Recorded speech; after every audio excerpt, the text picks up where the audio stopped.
So if we ask the question, what does God want from us? What is his wish? We have the Torah, and the Torah gives us the answers as to what he wants. That's why he gave us the Torah. And when I mean us, I mean Jews and non-Jews alike. God is waiting something from humanity. Everybody has his own job, so to speak, his own mission. But there are some general basic ideas that leads Jews and non-Jews to the same goal. So God tells us that he wants us to obviously bring the knowledge of him being real and him being involved in the world to the world, so that the world learn to recognize that God is hiding behind all the events and behind everything, so that we can all learn to start having a relationship with God, which means talking to him, which means praying, which means learning about him from the Torah and from the teaching of our rabbis. But what is all? How do we get there? How do we create this connection with God? The main work is, as the Mesilas Yesharim would say, a very good book if you want to learn to be a real righteous person, is, especially as a Jew, but everybody can learn a lot of lessons from it, is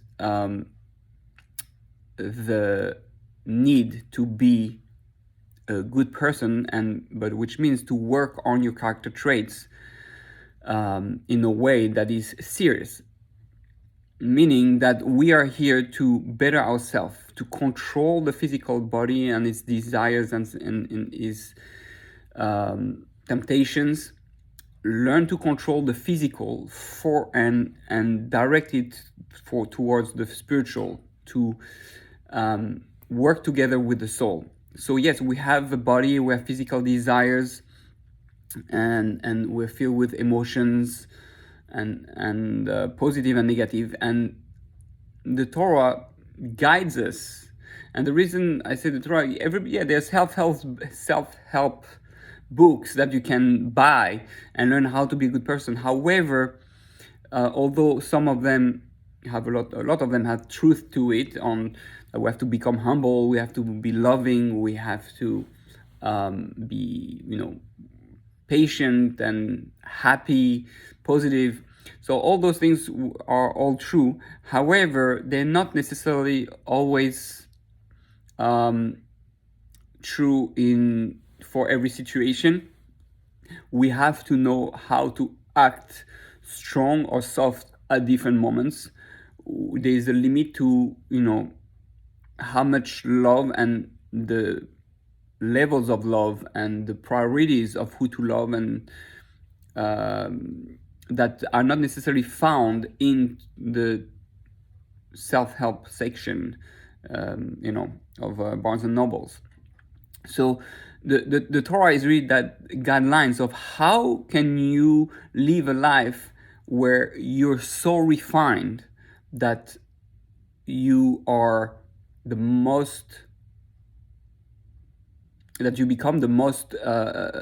biggest role model, right? Our sages and our rabbis are not praised for knowing so much knowledge. God doesn't care how much you know. God doesn't care how religious you are in terms of rituals.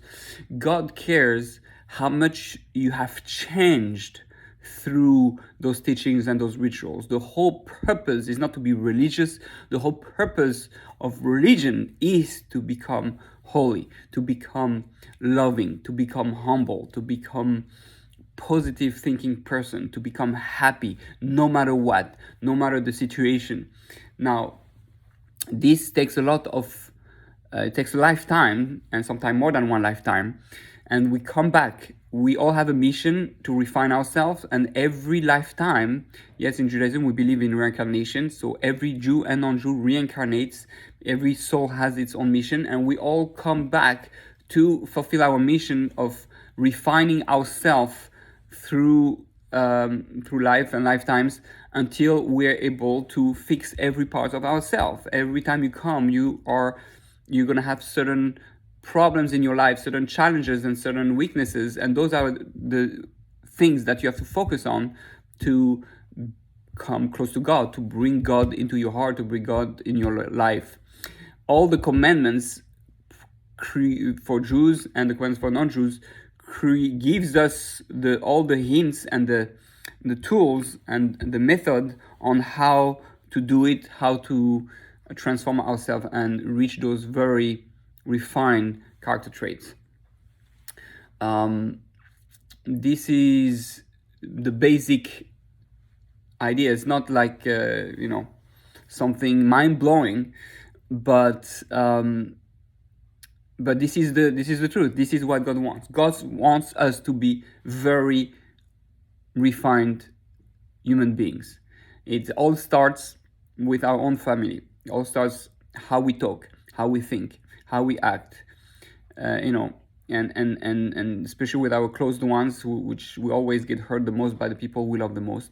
But learning to forgive, learning to love more, learning to stretch our capacity to live in society, and that's the real work. That's really what we're here for. And because when we refine our character traits, what's happened? It happens that the body becomes more refined as a consequence, and our soul is able to expand and shine more in our body, because the body has become a pure vessel. The refining our character traits refine the physical elements part of us, and that are part of us, and we are then able to be more sensitive to spirituality, to our soul. Because the negative character trait is what prevents us from feeling really our souls and feeling and connecting to spirituality and God. And therefore, the more refined I'm going to be, the more I'm going to be able to have spiritual experiences and feel God in my life every day and live close to God all the time. That's the ultimate goal. By doing all this why is it so important? Because this is what brings God more into the world. If the world was refined, if everybody in the world had good character traits, God will be here instantly. It's our egos and our not controlling our negative traits that prevents God from being present and felt in this world. And that's our journey. That's everyone therefore has a part in it, and everybody can work on himself to work at it. The non-Jews with the 7 Noahide laws, the 7 main commandments, and the Jews with the 10 commandments, the 613 commandments, and through that we'll do what God really wants. And all the Talmud, all the teachings, all the books that we have are really here to help us reach that and be able to create that world through different, because the life is filled with so many different challenges. Today in 2021, we don't have faced the same challenges, and we don't work necessarily on our character traits in the same way that we worked 1,000 years ago or 500 years ago. Different challenges and different ways to work on our character traits, but that's really ultimately the goal. So God willing, may we all be able to fulfill God's will and to become refined people, physically, emotionally, intellectually, and spiritually, so that we can download God's presence, so to speak, or reveal God's presence here on earth.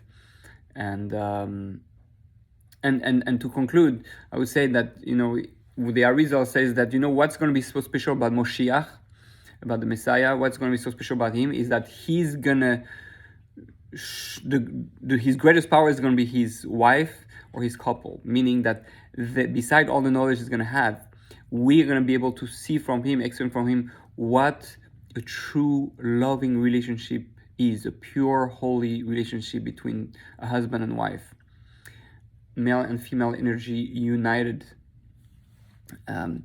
Because like I always like to, share, we're here, we have one mission in the world, is to be able to learn to love truly at least one person. So that one person is really your spouse, because the spouse is the person you are going to be confronted with all the time, with all its good and negative character traits. So if you're able to do that, then you will be able to be one with God. Because if you can be one with your spouse, how do you expect to be one with God, who is much more beyond your spouse, much more different than your spouse? God gives the spouses, the need to get married in order to understand what true unity is, embracing the good and the bad, the light and the darkness, the exile and the redemption. Everything is here as a lesson. Everything is here to learn, to grow, and to create that unity. So that's what Moshe is going to ultimately bring. It's going to show us that what the truth is, and how to truly love each other and to love God. So maybe very, very soon.